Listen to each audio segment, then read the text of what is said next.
तो 30 तारीख की वाणी है। प्रातः मुरली। ओम शांति।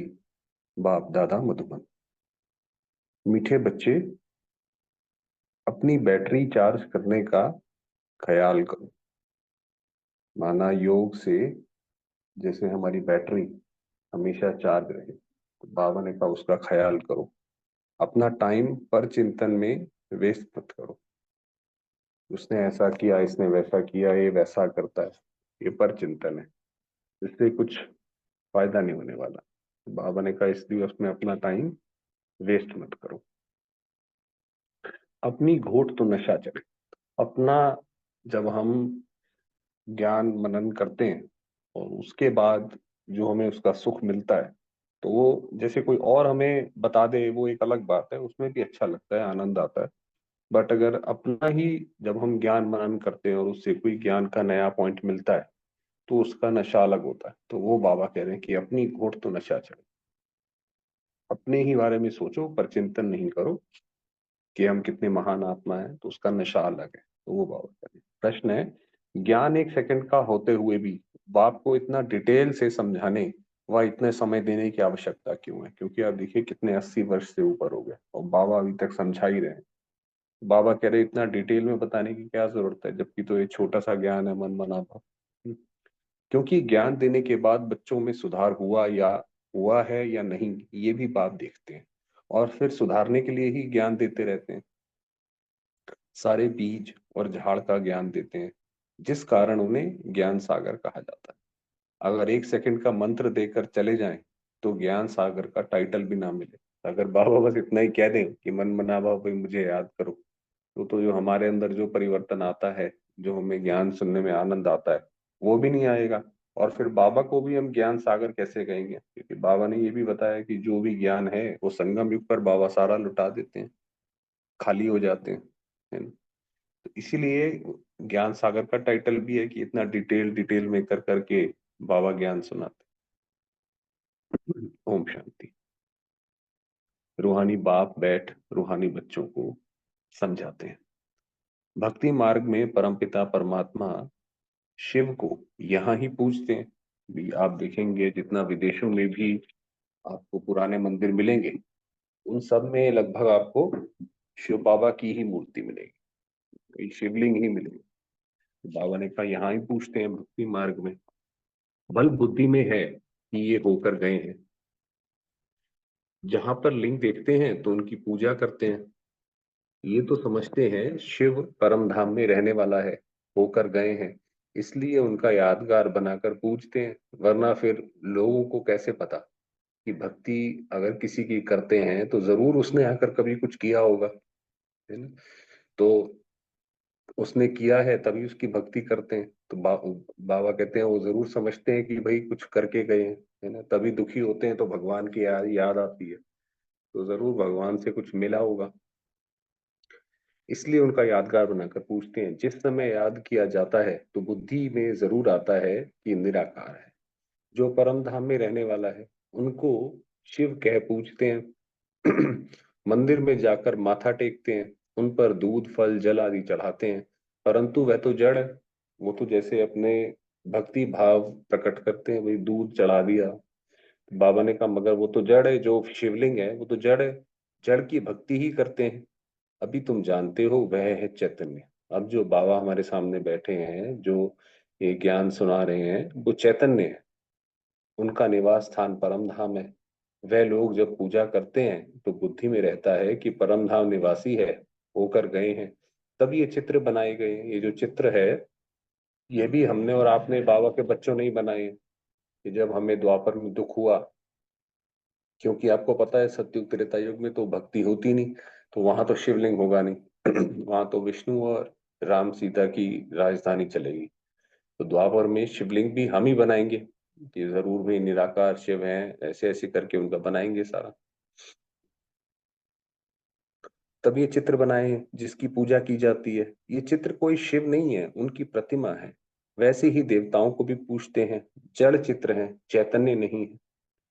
परंतु वह चैतन्य जो थे वह कहाँ गए, ये नहीं समझते हैं। जरूर पुनर्जन्म ले नीचे आए होंगे। ये नहीं समझते कि ये देवताएं ही ऐसे ऐसे जन्म लेते हैं। जरूर पुनर्जन्म ले नीचे आए होंगे, अभी तुम बच्चों को ज्ञान मिल रहा है, समझते हो जो भी पूज्य देवता थे वह पुनर्जन्म लेते आए। अब हमें समझ आया कि भाई शिव बाबा तो एक बार आते हैं, और जो देवताएं हैं वो जन्म लेते लेते लेते नीचे आ जाते हैं, हम ही वो देवता थे। आत्मा वही है, आत्मा का नाम नहीं बदलता, बाकी शरीर का नाम बदलता है। वह आत्मा कोई ना कोई शरीर में है, पुनर्जन्म तो लेना ही। तो वो आत्मा चाहे श्री कृष्ण की आत्मा भी है, वो भी जन्म लेते लेते कोई ना कोई शरीर में है। तुम पूजते हो उनको जो पहले पहले शरीर वाले थे, है ना। सतयुगी लक्ष्मी नारायण को पूजते हो, भाई अभी दिवाली पे लक्ष्मी जी की पूजा होगी। इस समय तुम्हारा ख्याल चलता है जो नॉलेज बाप देते हैं। तुम समझते हो जिस चित्र की पूजा करते हैं वह पहले नंबर वाला है। ये लक्ष्मी नारायण चैतन्य थे, यहाँ ही भारत में थे, अभी नहीं है।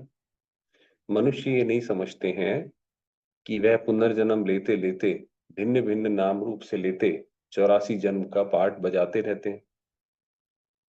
ये किसके ख्याल में भी नहीं आता। सतयुग में तो थे जरूर, परंतु अब नहीं है।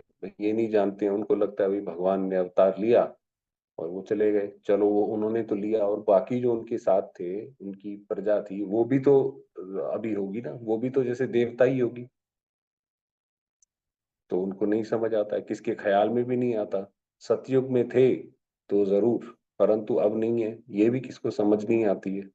अभी तुम जानते हो ड्रामा के प्लान अनुसार फिर चैतन्य में आएंगे जरूर। तो उसके बाद जब ये चक्र घूमेगा तो फिर दोबारा से हम ऐसे ही बाद में खड़े होंगे, अभी थोड़े समय में देवता बन जाएंगे, श्री कृष्ण की राजधानी में होंगे, सारे वहां सुख होंगे। फिर धीरे धीरे जन्म लेते लेते लेते फिर नीचे आ जाएंगे, फिर बाबा आएंगे हमें उठाने। ऐसे ये चक्र चलता रहता है। तो ड्रामा प्लान अनुसार फिर चैतन्य में आएंगे जरूर, मनुष्यों की बुद्धि में यह ख्याल ही नहीं आता। बाकी इतना जरूर समझते हैं कि ये थे, अब इनके जड़ चित्र हैं, परंतु वह चैतन्य कहाँ चले गए ये किसकी बुद्धि में नहीं आता है। मनुष्य तो 84 लाख पुनर्जन्म कह देते हैं, यह भी बच्चों को मालूम पड़ा है कि 84 जन्म ही लेते हैं, ना कि 84 लाख। 84 लाख तो टोटल योनियां हैं, वो सारे कीड़े मकोड़े जानवर पशु पक्षी उन सब की मिलाकर 84 लाख है। मगर हम तो सिर्फ 84 जन्म ही लेते हैं, मनुष्य मनुष्य का ही जन्म लेता है।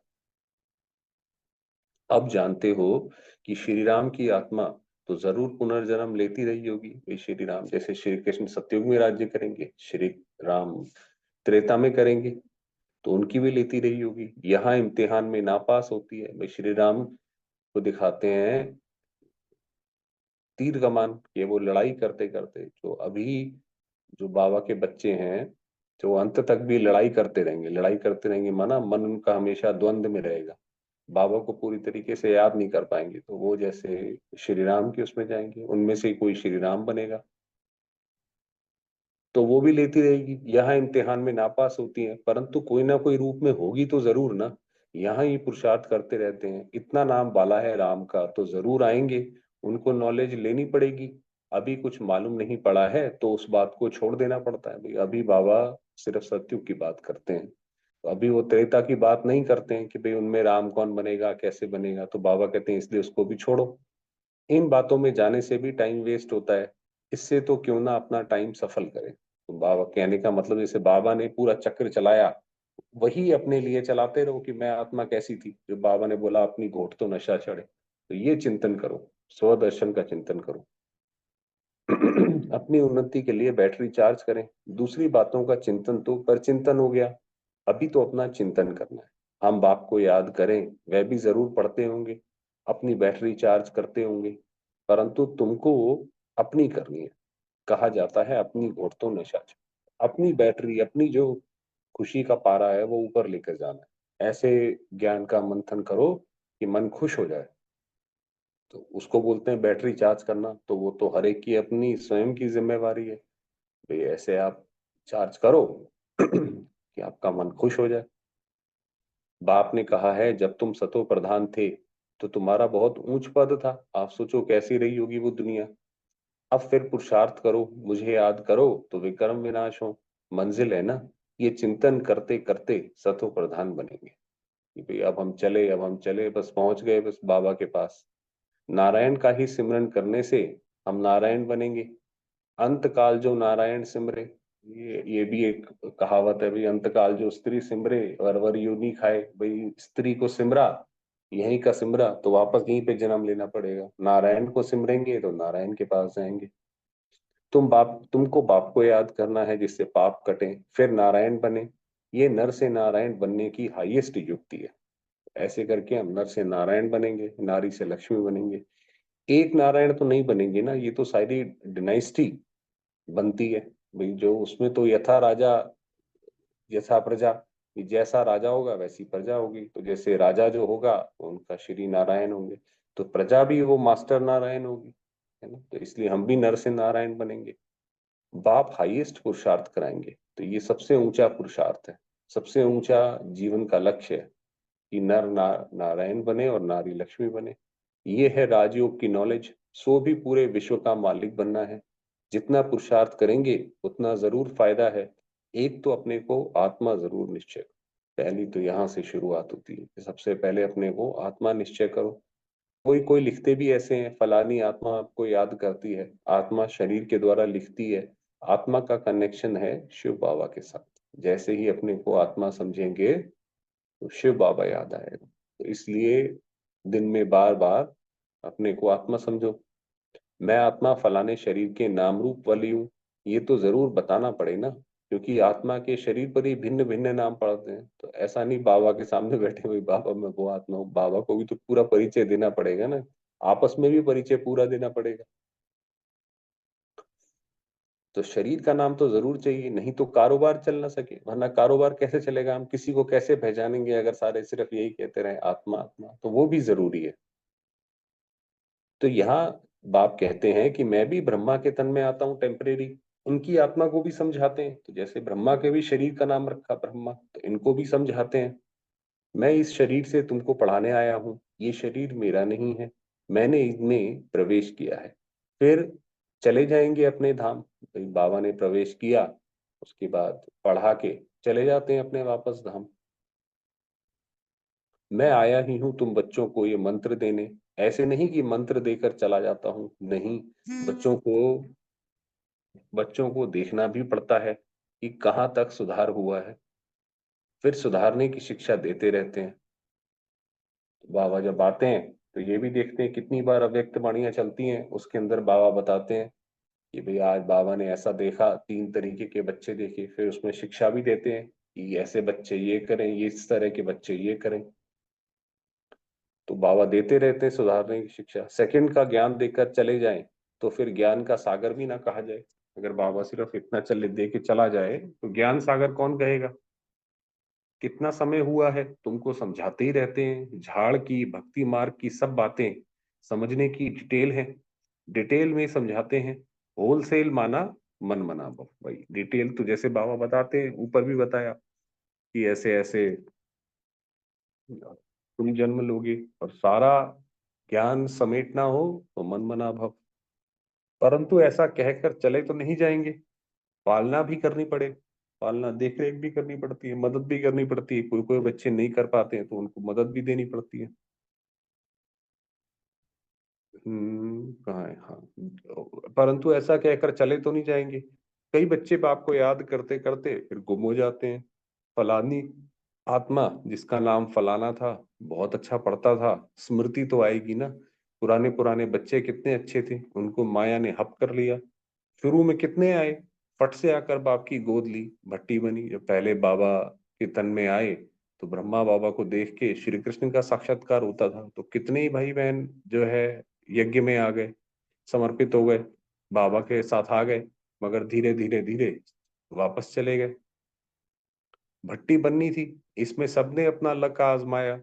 फिर लक आजमाते आजमाते माया ने एकदम उड़ा दिया। तो आ तो गए, मगर भगवान के यहाँ ठहरना भी कोई आसान बात नहीं है। आने के बाद भी माया पूरा हमला करती है।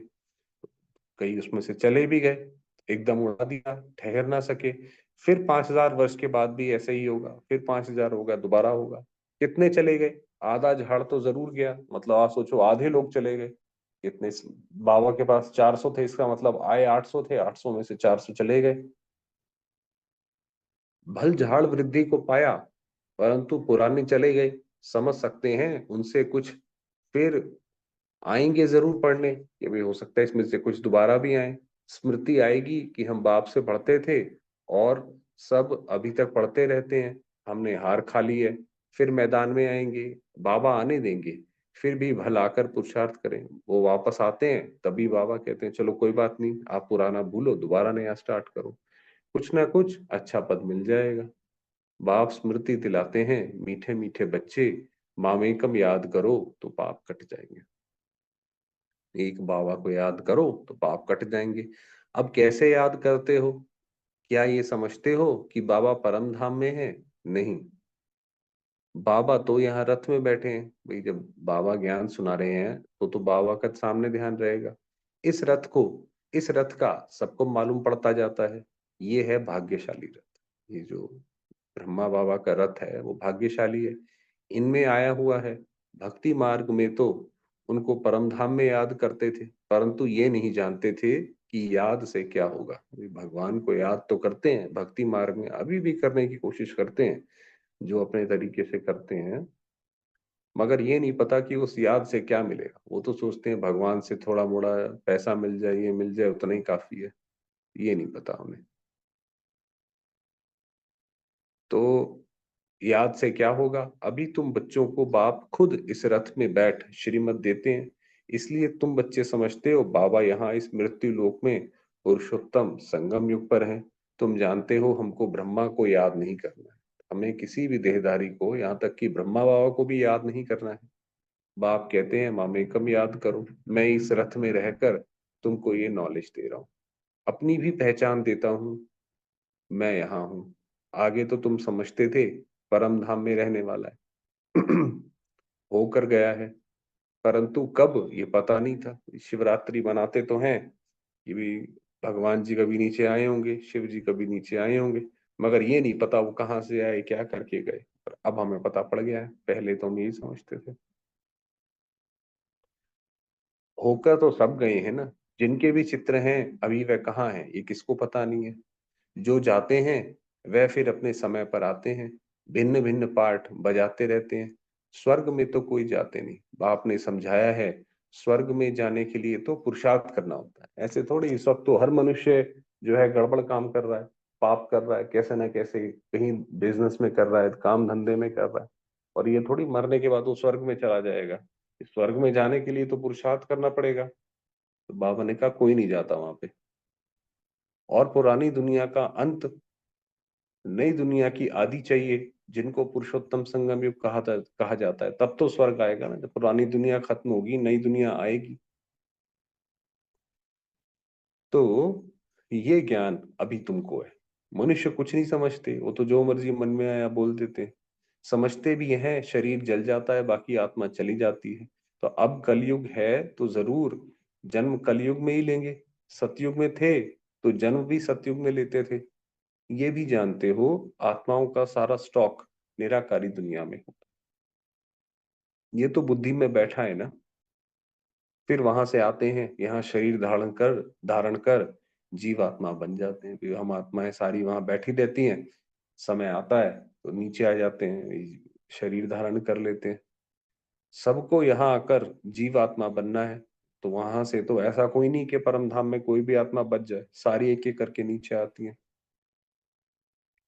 फिर नंबरवार वापस जाना है। सबको तो नहीं ले जाएंगे, नहीं तो प्रलय हो जाए, क्योंकि ये तो ऐसा है कि हर चीज का चक्र है, तो वो चक्र तोड़ नहीं सकते। ऐसा नहीं है कि यहाँ पे सबको ही ले जाए, सारी आत्मा को ले जाए, तो फिर तो दिक्कत हो जाएगी। फिर ये दोबारा कैसे कैसे चलेगा? तो हाँ, सबको तो नहीं ले जाएंगे, नहीं तो प्रलय हो जाए। दिखाते हैं कि प्रलय हो गई, रिजल्ट कुछ नहीं दिखाते हैं। तो वो कहते हैं, दिखाते हैं कि भाई पानी पानी हो गया और उसके बाद श्री कृष्ण का जन्म हुआ। अरे श्री कृष्ण का कैसे हुआ? तो वो गलत दिखाते हैं। फिर वहां से आते हैं यहाँ शरीर धारण कर जीवात्मा बन जाते हैं। सबको यहाँ आकर जीवात्मा बनना है। प्रलय हो गई, रिजल्ट कुछ नहीं दिखाते। तुम तो जानते हो ये दुनिया कभी खाली नहीं हो सकती। ऐसा नहीं कि सारी आत्माएं ऊपर चली जाए, कि यहाँ पे कुछ भी नहीं रहा, ऐसा नहीं हो सकता। गायन है राम गयो रावण गयो जिनका बहुत परिवार है। सारी दुनिया में रावण संप्रदाय है ना, राम संप्रदाय तो बहुत थोड़ी है। राम की संप्रदाय है ही सतयुग त्रेता युग में, बहुत फर्क रहता है। बाद में फिर और टाल टालियां निकलती है, बाद में बाकी और धर्म आते जाते हैं। अभी तुमने बीज और झाड़ को भी जाना है। बाप सब कुछ जानते हैं, तब तो सुनाते रहते हैं, इसलिए उनको ज्ञान सागर कहा जाता है। एक ही बात अगर होती तो फिर कुछ शास्त्र आदि भी ना बन सके। वही जो ऊपर वाली बात कर रहे हैं बाबा, कि अगर सिर्फ एक मंत्र दे दिया तो शास्त्र की तो बात ही खत्म हो गई। झाड़ की डिटेल भी समझाते रहते हैं, तो बाबा बताते रहते हैं कि भाई कौन कब आता है, कैसे आता है, कौन सा धर्म स्थापन होता है। मूल बात नंबर वन सब्जेक्ट है, बाप को याद करना, इसमें ही मेहनत है, इस पर ही सारा मदार है। बाकी झाड़ को तो तुम जान गए हो, दुनिया में तो इन बातों को कोई भी नहीं जानते हैं। तुम सब धर्म वालों की इतिहास तारीख आदि सब बताते हो, ये हमें तो पता है, अभी पहले कौन सा इस्लामी बौद्धि ऐसे ऐसे आए। आधा कल्प में ये सब आ जाते हैं, बाकी हैं सूर्यवंशी और चंद्रवंशी, इनके लिए बहुत युग तो नहीं होंगे ना। हैं ही दो युग, वहां मनुष्य भी थोड़े हैं। 84 लाख जन्म तो हो भी ना सके, मनुष्य समझ से बाहर हो जाते हैं। 84 लाख जन्म कितने, उसके बाद भी मनुष्य का जन्म मिला, कैसा जन्म मिला? कोई बेचारा बिल्कुल ही गरीब है, कोई बेचारा बिल्कुल उसके हाथ पैर ही नहीं है, ये अच्छा जन्म मिला 84 लाख के बाद, है ना? तो ऐसी बात नहीं है। मनुष्य बाबा कह रहे हैं वो पार हो जाते हैं, जैसे कुछ भी कहते रहते हैं, मनुष्य समझ से बाहर हो जाते हैं। इसलिए बाप आकर समझ देते हैं। बाप जो रचयिता है वही रचता और रचना के आदि मध्य अंत की नॉलेज बैठ देते हैं। भारतवासी तो बिल्कुल कुछ नहीं जानते हैं, सबको पूजते रहते हैं, मुसलमानों को, पारसी आदि को, जो आया उनको पूजने लग पड़ते हैं, क्योंकि अपने धर्म और धर्म स्थापक को भूल गए, भाई जानते ही नहीं कि भाई हिंदू धर्म किसने स्थापन किया, तो जो जैसा आया उसको पूज देते हैं। और तो सब अपने अपने धर्म को जानते हैं, सबको मालूम है फलाना धर्म कब किसने स्थापन किया। बाकी सतयुग त्रेता युग की हिस्ट्री ज्योग्राफी का किसको भी पता नहीं है। चित्र भी देखते हैं, शिव बाबा का ये रूप है, वही ऊंच ते ऊंच बाप है, तो याद भी उनको करना है। यहाँ फिर सबसे जास्ती पूजा करते हैं श्री कृष्ण की, क्योंकि नेक्स्ट में है ना, श्री कृष्ण जो है शिव बाबा के बाद उन्हीं का नंबर आता है। प्यार भी उनको करते हैं, तो गीता का भगवान भी उनको समझ लिया है। भाई जब शुरुआत में गीता लिखी गई, पहले तो ये लिखी गई होगी कि निराकार बाबा ने सुनाई, फिर जब नेक्स्ट जनरेशन ने उठाई होगी वही गीता, तो उनको लगा होगा कि निराकार कैसे सुनाएंगे, इतनी बुद्धि नहीं चली कि निराकार कैसे सुनाएंगे, क्या करेंगे। तो इसीलिए उन्होंने सोचा भाई नेक्स्ट जो है वो श्री कृष्ण है, उन्होंने ही कुछ करा होगा, तो उनके नाम से डाल दिया, वहां से गड़बड़ होता चला आया आगे तक। तो सुनाने वाला चाहिए तब तो उनसे वर्षा मिले। तो गीता का भगवान भी उनको समझ लिया है, सुनाने वाला चाहिए तब तो उनसे वर्षा मिले। बाप ही सुनाते हैं नई दुनिया की स्थापना और पुरानी दुनिया का विनाश कराने वाला, और कोई हो ना सके सिवाय बाप के। ब्रह्मा द्वारा स्थापना, शंकर द्वारा विनाश, विष्णु द्वारा पालना, ये भी लिखते हैं। यहाँ के लिए ही है, परंतु समझ कुछ भी नहीं है। ये यहीं के लिए है, ब्रह्मा द्वारा स्थापना और ये सब। मगर कैसे ब्रह्मा द्वारा स्थापना, क्या मतलब हुआ, वो नहीं समझ पाते हैं। ये कहते हैं ब्रह्मा ने सृष्टि रची, कैसे रची ब्रह्मा ने सृष्टि, है ना, वो एक सवाल आता है, उसका भी नहीं आंसर कर पाते। तुम जानते हो वह है निराकारी सृष्टि। बाबा ले गए परम धाम। परम धाम में आप देखो सारी आत्माएं हम बैठी हैं, तो बाबा हमारे साथ है, तो वह है निराकारी सृष्टि, वहां पे भी एक परिवार के रूप में हम सारे हैं। ये है साकारी सृष्टि।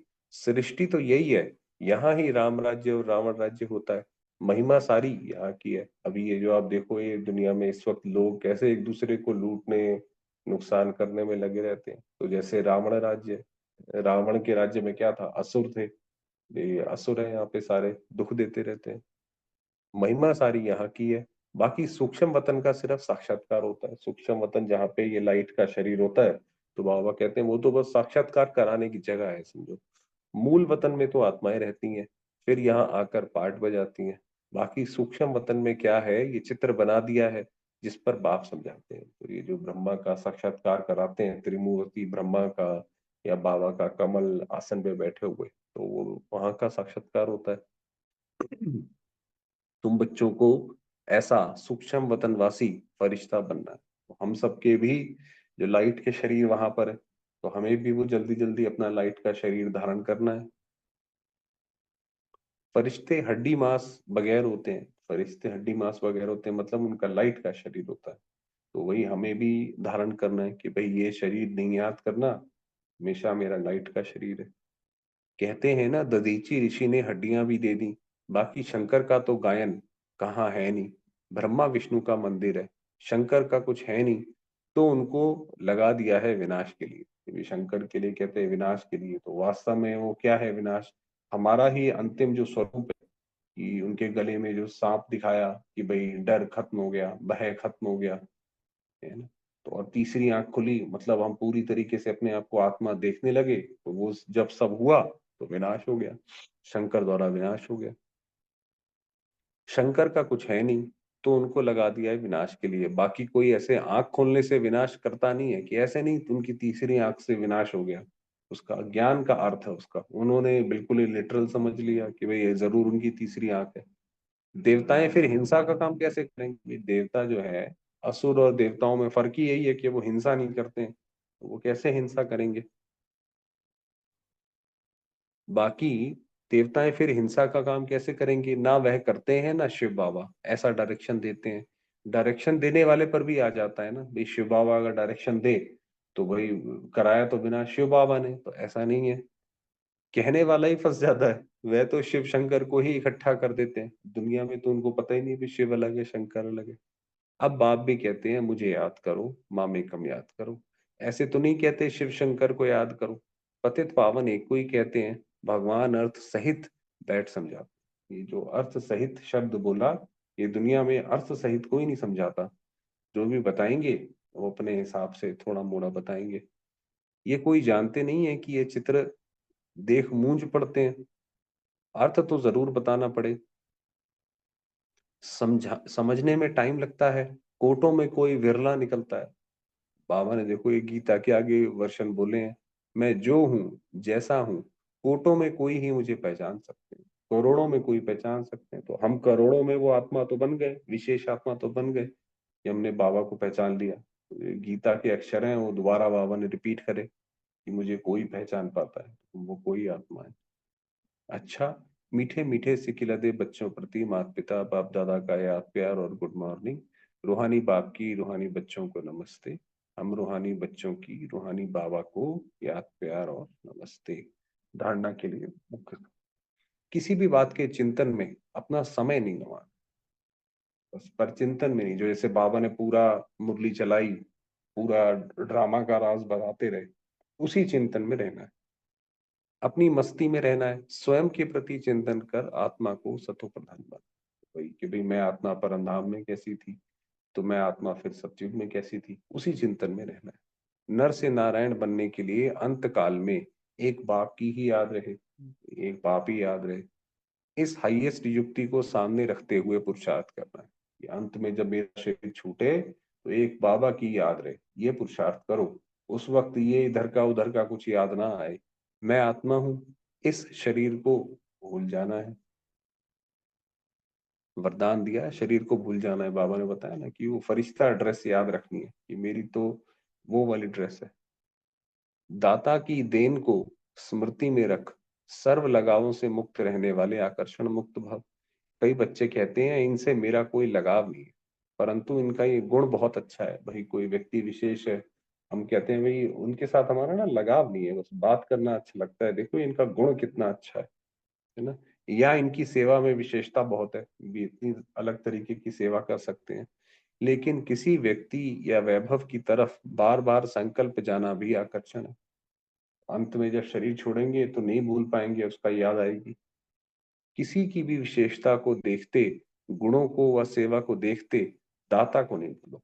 मतलब कि भाई इसको देने वाला कौन है, ऐसे नहीं हम व्यक्ति से ही इंप्रेस हो जाएं कि ये कितना अच्छा ज्ञान सुनाते हैं, कितना अच्छा ये करते हैं, नहीं। देने वाला कौन है? इनको देने वाला है शिव बाबा। तो हमेशा उनको याद रखो, ये दाता की देन है। ये स्मृति लगावों से मुक्त आकर्षण मुक्त बना देगी, तो हमारा फिर कहीं आकर्षण नहीं जाएगा। किसी पर भी प्रभावित नहीं होंगे, तो फिर किसी पर प्रभावित नहीं होंगे। स्लोगन दिया, ऐसे रूहानी सोशल वर्कर बनो जो भटकती हुई आत्मा को ठिकाना दे दो, भगवान से मिला दो। कि अभी इस वक्त जो आत्माएं भटक रही हैं बेचारी शांति की खोज में, वो आपके पास आए और जैसे उनको शांति की प्राप्ति। ऐसे। ओम शांति। थोड़ी देर बाबा को याद करें।